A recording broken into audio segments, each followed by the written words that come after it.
Innal hamdalillah nahmaduhu wa nasta'inuhu wa nastaghfiruh wa na'udzu billahi min shururi anfusina wa min sayyiati a'malina may yahdihillahu fala mudilla lahu wa may yudlil fala hadiya lahu asyhadu an la ilaha illallah wa asyhadu anna muhammadan 'abduhu wa rasuluh.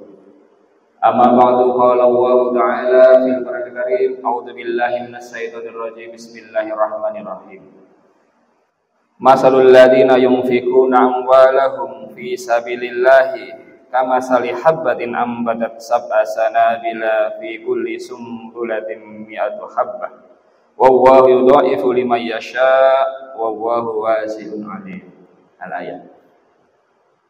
Jamaah salat Jumat yang dirahmati oleh Allah, alhamdulillah wa syukurillah.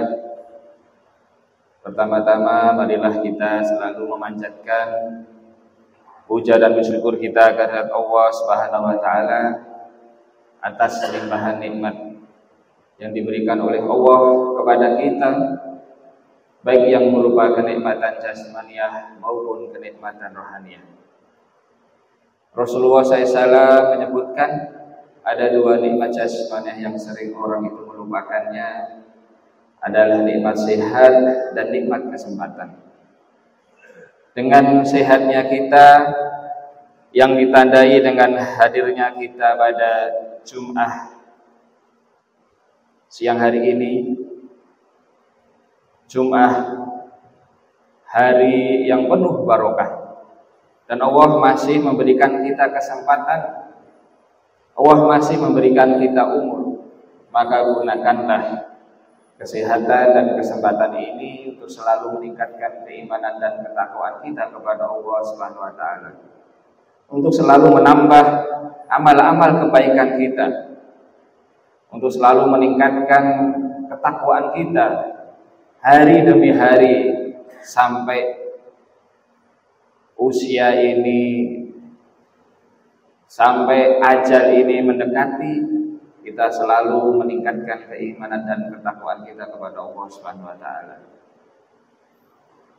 Dan khatib berwasiat agar keimanan dan ketakwaan kita ini kita jaga, kita pelihara sampai akhir hayat kita. Wala tamutunna illa wa antum muslimun.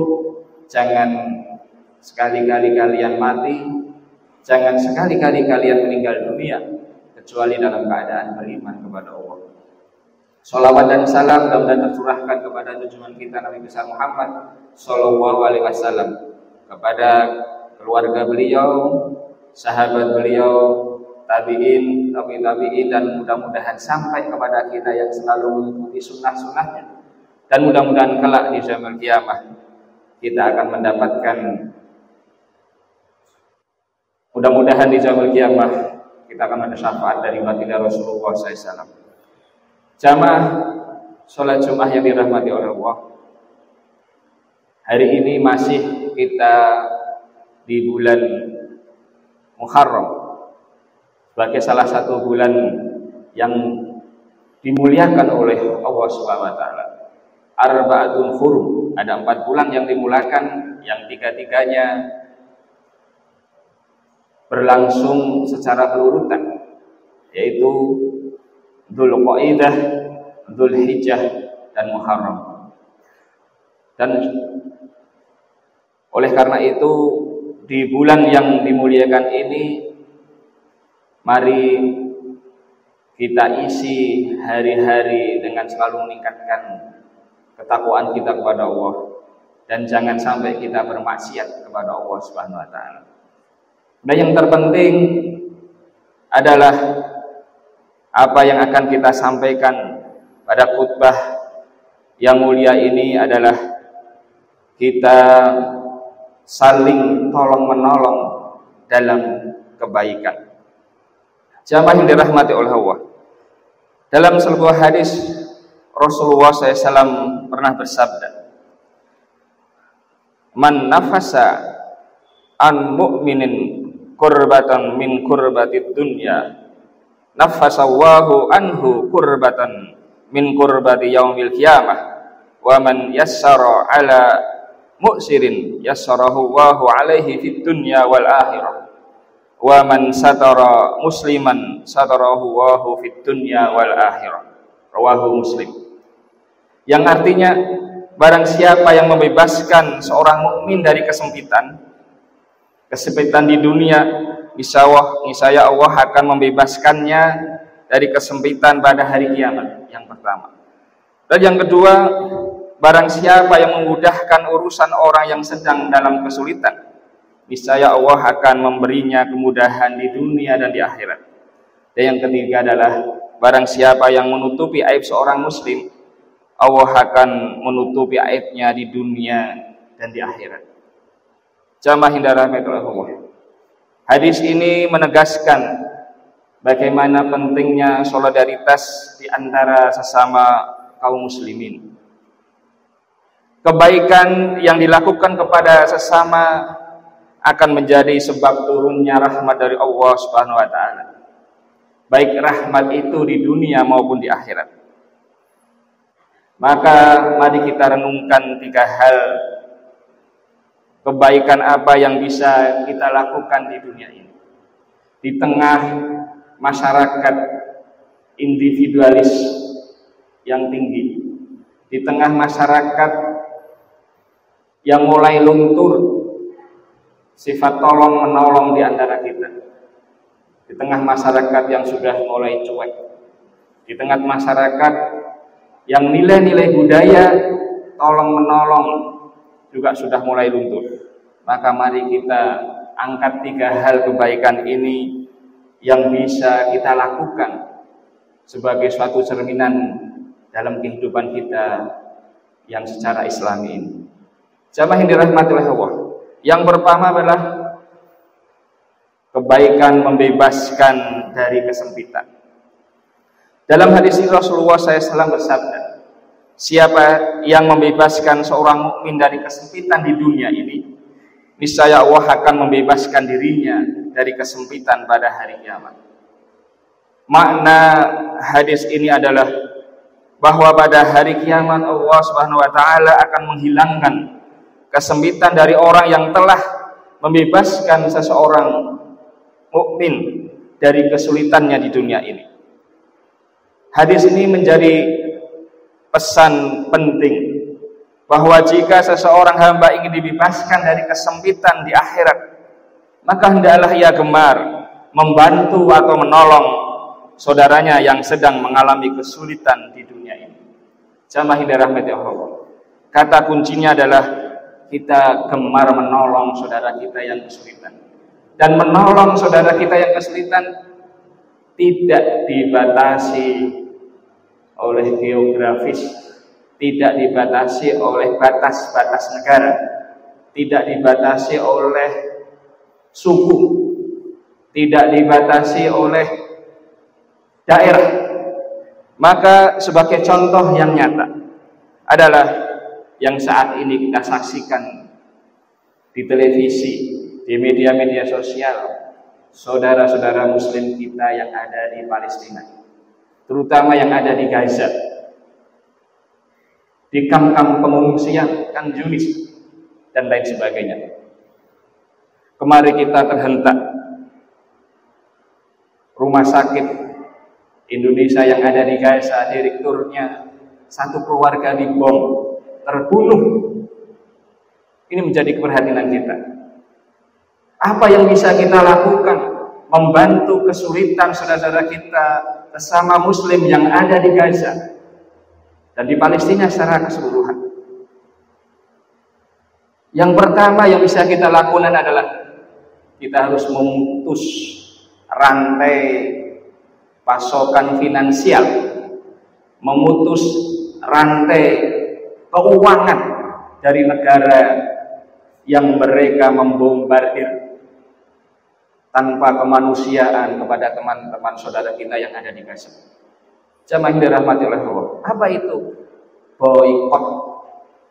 Memboikot produk-produk yang berafiliasi dengan Zionis Israel. Produk-produk yang berafiliasi dengan Yahudi, yang sudah jelas-jelas mereka membantu negara Israel dalam membombardir saudara dari Palestina. Produk apa itu? Bisa kita cari di internet. Produk-produk apa? Bahkan mungkin kita sebelum berangkat ke sini kita menggunakan produk-produk itu, baik itu minuman, baik itu makanan, baik itu kosmetik, baik itu hal-hal yang lain yang kebutuhan kita sehari-hari. Maka kita sebagai seorang muslim yang peduli dengan membantu saudara kita di Palestina, kita harus pandai-pandai memilih produk-produk itu.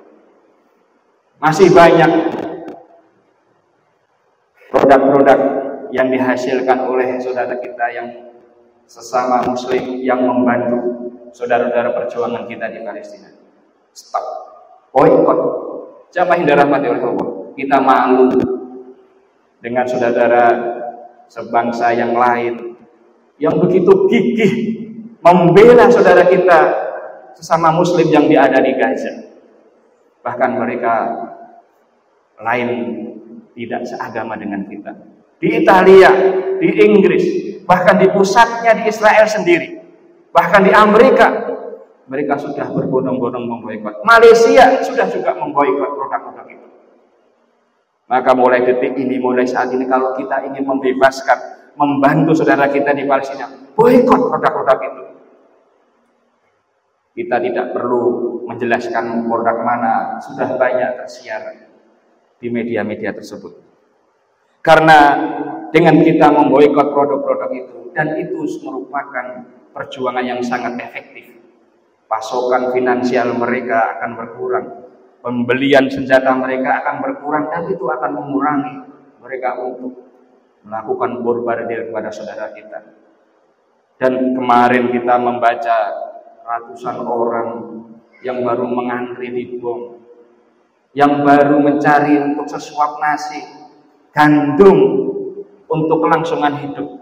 Banyak yang terjadi di saudara kita di Palestina yang malnutrisi, bayi-bayi yang terkadang kakinya sudah hilang karena kena bom.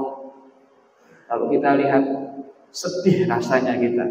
Maka langkah pertama, kita boikot produk-produk itu, dan itu menjadi senjata yang sangat efektif. Kemudian yang kedua, jamaah yang dirahmati oleh Allah, yang kedua adalah bisa berdonasi. Tidak hanya memboikot, tapi langkah berikutnya adalah berdonasi, memberikan bantuan berupa harta kita, tenaga kita, atau yang lain. Dan alhamdulillah, masjid kampus Undip ini pada hari Sabtu kemarin juga melakukan penggalangan dana melalui PKMI Jawa Tengah, dan alhamdulillah terkumpul sekitar 26 juta rupiah dan disalurkan kepada saudara kita di Gaza, dan masih terbuka. Mari kita kumpulkan harta-harta kita untuk membantu saudara kita, karena dengan kita menginfakkan harta ini, Allah menyebutkan dalam surah Al-Baqarah ayat 26:1 yang awal tadi kita bacakan, masalul ladina yunfikuna amwalahum fi sabilillahi kamasali habatin ambatat sab'a sanabila fi kulli subratin mi'atu habbah wallahu yudha'ifu liman yasha wallahu wasi'un alim. Perumpamaan orang-orang yang menginfakkan hartanya di jalan Allah adalah seperti sebutir biji yang menumbuhkan 7 tangkai. Pada setiap tangkai ada 100 biji, dan Allah melipat gandakan bagi siapa yang dia kehendaki, dan Allah Maha luas karunia-Nya bagi lagi Maha mengetahui. Al-Baqarah 260. Dan kedua, kebaikan yang bisa adalah memudahkan yang mengalami kesulitan. Maka kita mudahkan kesulitan-kesulitan saudara kita di Gaza, karena mereka telah mengalami kesulitan yang luar biasa yang tidak dibayangkan. Kemanusiaan di era yang ini masih ada genosida, ingin menghancurkan satu kaum. Kemudian yang ketiga, kebaikan yang bisa kita lakukan adalah menutupi aib sesama muslim. Dalam surat An-Nur Allah berfirman, innal ladzina yuhibbuna an tasyi'al fahishata fid dunya fil ladzina amanu lahum adzabun alimun fid dunya wal akhirah wallahu ya'lamu wa antum la ta'lamun. Sungguhnya orang-orang yang ingin agar berita perbuatan yang amat keji itu tersiar di kalangan orang-orang yang beriman, bagi mereka azab yang pedih di dunia dan di akhirat, dan Allah mengetahui sedang kamu tidak mengetahui. Mudah-mudahan tiga hal ini di bulan yang mulia ini kita bisa implementasikan dalam kehidupan kita sehari-hari. Dan satu hal lagi, kita bisa mendoakan saudara kita yang di Gaza melalui kunut nazilah yang sudah dikerjakan di beberapa masjid, tidak hanya di sholat subuh, zuhur, asar, maghrib, isya. Terus mendoakan kepada Allah Subhanahu wa taala agar saudara kita yang ada di belahan itu kesulitannya segera dihilangkan dan orang yang menzalimi akan dihancurkan oleh Allah Subhanahu wa taala. Jalanallahu wa iyyakum minal faizin al-aminin wa dakhalana wa iyyakum fi suduril mujahidin. A'udzu billahi minasyaitonir rajim. Bismillahirrahmanirrahim. Wal 'asr innal insana lafi khusr illa alladziina aamanu wa 'amilus solihati wa tawassaw bil haqq wa tawassaw bis sabr wa qur bil birri warham wa anta khairur rahimin.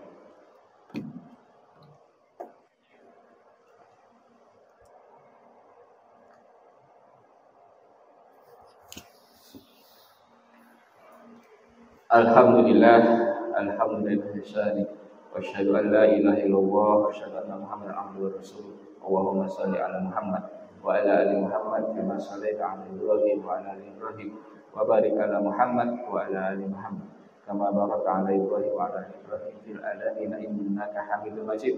Allahumma fir lil mu'minina wal mu'minat wal muslimina wal muslimat al ahya'i minhum wal amwat innaka sami'un qaribun mujibud da'wat. Rabbana hab lana min azwajina wa dhurriyyatina qurrata a'yun waj'alna lil muttaqina imama. Rabbana zalamna anfusana wa illam taghfir lana wa tarhamna lanakunanna minal khasirin. Rabbana atina fid dunya hasanah wa fil akhirati hasanah wa qina adzabannar. Rabbana ighfir lana wa li ikhwanina alladhina sabaquna bil iman wa la taj'al fi qulubina ghillan lil ladzina amanu rabbana innaka ra'ufur rahim. Ibadallah, inna wa ya'muru ihsan wa itaa'il qurba wa yanha 'anil fahsya'i wal munkar ya'idukum la'allakum tadhakkarun fadhkuru wa yadhkurukum washkuru 'ala ni'matihi yazidukum wa la dzikrullahi akbar.